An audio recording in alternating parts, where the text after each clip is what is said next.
Hi everyone, this is Stephen from myCableEngineering, and I'm just going to do a quick run through of some of the new user interface features. We'll get started straight away by launching the application.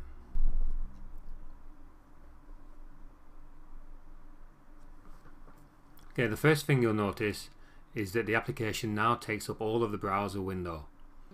The main site menus are no longer shown. If you need to go back to the main site, you can do so from the main navigation menu here and click in My Cable Engineering. You can also move to your projects and cables directly from here. Both projects and cables are very similar, although cables does have a few more options. To demonstrate the user interface, I'll use the cable screen. Having arrived at the cable management screen from the main navigation menu, the last project I was working on has been loaded. If you arrive here from clicking next to a project, it would have loaded the relevant project. Either way, you can change projects by using the action menu and changing your project here to whichever one you want to work on. I'll return to the action menu in a few minutes. The cable grid itself is fairly straightforward. You can filter the list by typing here. For example, MDB just fetches up anything with MDB in it. You can also sort by clicking on the heading, ascending or descending. As you hover over an item, it's highlighted, and in certain fields the mouse will change to a hand pointer. You can directly edit these fields by clicking, changing the field and choosing save or cancel.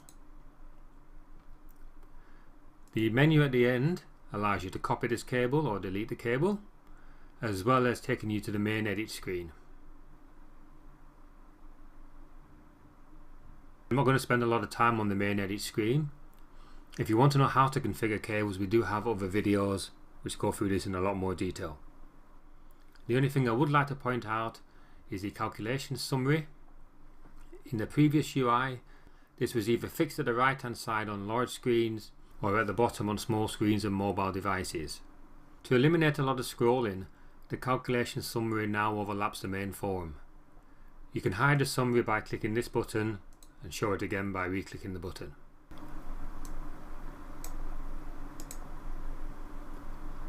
The final thing I'd like to talk about is the actions menu. Here you can add new cables. This will take you to the same edit screen we've just been to. You can also copy and delete selected cables. Nothing selected at the moment. If I quickly select a couple of cables, these options are available. You can also show or hide columns on the grid itself. So for example, if I wanted to look at the design current and power factor, I can click here and these two columns are now shown on the cable grid. And finally, if you need to print a report, you can just select the report you want printing. By default, the reports will print all your cables in the project. Clicking this button will print only the selected cables. And for a demonstration, I'll just print a cable schedule, which contains the two cables I'd selected. Hope you found the video useful. If you haven't tried My Cable Engineering before, please do so. Just visit the site, register as a new user, and you can start adding and sizing cables. Thanks for watching.